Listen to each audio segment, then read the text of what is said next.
Alright, I recently made a video on a brisket I cooked, and it was a nice brisket. And after I got to thinking about it, I have other videos on how to cook a brisket. So one of the things that I've struggled with along the way with the Cabela's 36-inch elliptical grill is that it's not a smoker, it's a grill. So how do we overcome this? And how can we utilize this to be a smoker? Now, I come from South Texas. I built my own grill, and I designed it in a way that it could be a great smoker. And I can build up heat, not direct heat, but inverted heat. And I used different methods to do that. And so I've devised a simple way to help with the heat problem in the Cabela's 36-inch elliptical grill that would like to tell you about. And I'm going to show you some pictures from the last cook that I did, but I really want to show you what I normally do to make this happen, and how I thought this pretty effective, pretty cost effective too. I deal with this in the video, but I'm really not going to go through all that stuff. So we're going to, this afternoon, we're going to look at a real easy way to make this happen. So I'm going to reposition the camera here, and then I'm going to put together what I normally do. It's hotter it's about as hot as Texas here today in Kansas, almost 100 degrees, and it is really hot in this garage. But I figured I'd do it in here, and I could show you a little bit better. So first thing, you're going to have to remove these grills. So what I do is just set these aside, set them down out of the way. And the next piece is this movable Seer portion here, and it's just basically a piece of metal that covers up the slots in this base piece. Now, one of the things that I would like to say about this is that keeping your grill clean is going to let it make it last longer. So this one's pretty rusty. I mean, I've had this at least a year. It's pretty rusty, but it's not the kind of rust that's going to decay the metal, so I'm not too worried about it on that. So one of the things that I've learned is that if I take some foil, this is what I want to do, is I want to make indirect heat. So what I do is I take this heavy-duty foil like this, and I cover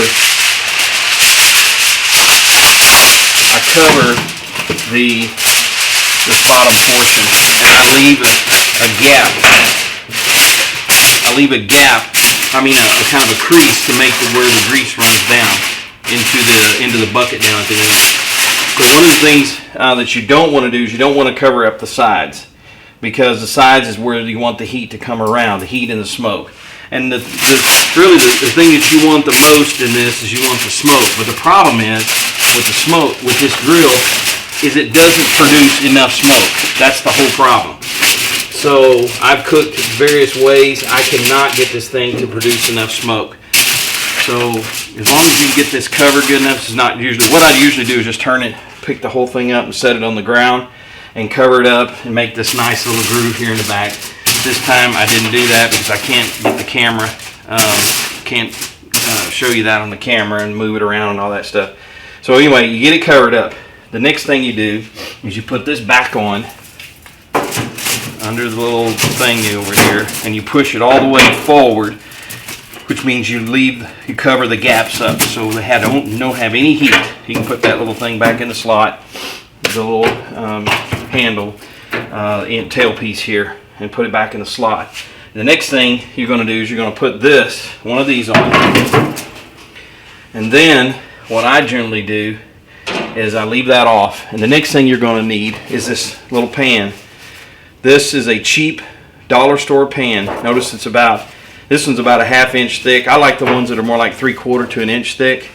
And this is what is one of the key things. Besides putting the foil on, you're going to slide this up to about 2 inches past, and then you're going to take the next grill and put it here.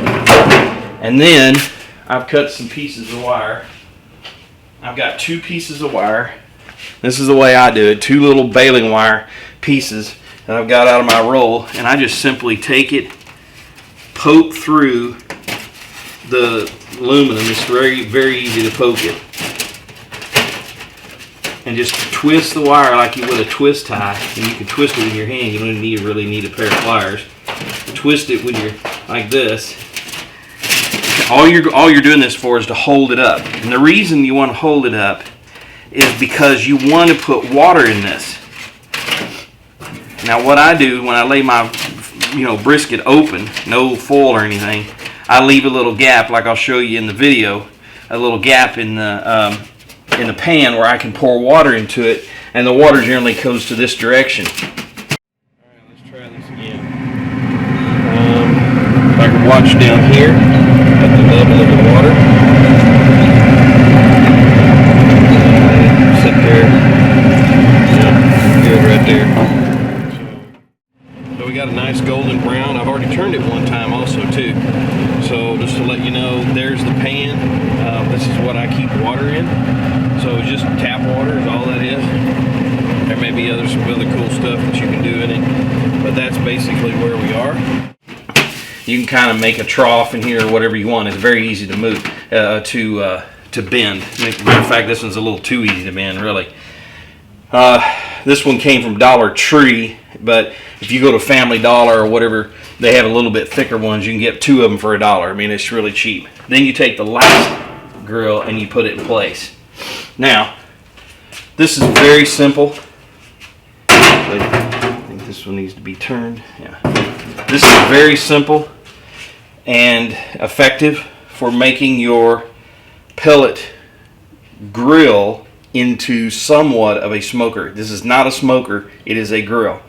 But what we want to do is we want to keep the heat from reaching the direct heat of reaching the meat, and more passing it around in a circular pattern as it comes up, building up and allowing the smoke to get in here and to get into the meat. Ultimately, you want that good 1/4 inch to somewhere around 1/4 inch of smoke ring on your meat whenever you are making whenever it cooks. So I mean, you can cut this thing. I've done this many times. I've cooked on this thing many times, and in the summertime you're not going to get this temperature down. I've gone it all the way down to 180 degrees and it's still putting out over 200 degrees.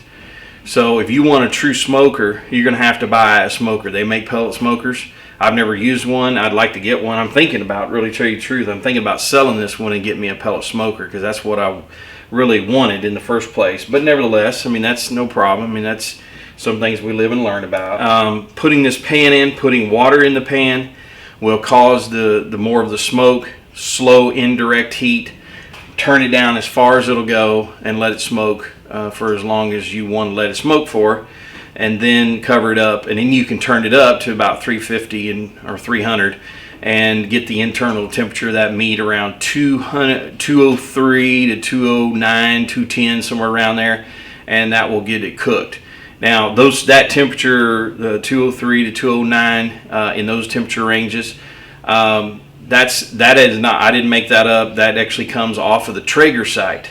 So if you go to Traeger.com, they got some wonderful recipes on that site, and you can find different ways to cook ribs and things like that on their grill, which in my opinion, some of the properties of their grill is actually better, because it's not really, it's more like a smoker / grill, because it has a pan that's made differently, and also you can turn the temperature way down to like 165 degrees, and it causes more smoke to happen. So the problem is with the pellet, when it gets the temperature, when you start burning it, it just doesn't make smoke, and especially at those temperatures. So you got to drive the temperature down so it sits there and smolders, and then it causes a lot more smoke. And this one really does it. The elliptical does a lot of smoke when you first crank it up and it starts to fire those pellets off. It starts to really smoke, and then all of a sudden the pellets catch fire, and then the grill burns. And then what this thing does, I think I've figured the algorithm out that's in the controller. I'm a controls technician, HVAC controls technician. So once it lights one time, it never tries to light after that. So the burner, the little element, which is only about an inch long sticking out in there, starts it. But once it starts burning, it senses that, turns the element off, and then it never fires the element again. So the reason why I know that is because one day I accidentally let the pellets go dry in the pellet hopper, and it wasn't feeding pellets to it, and it just died. And I tried to, feed more pellets by using the controller here, and the problem is that they never would start again. So I had to turn the grill completely off, unplug it, get the pellets down there, and then fire it from scratch. We went from scratch or just restarting it.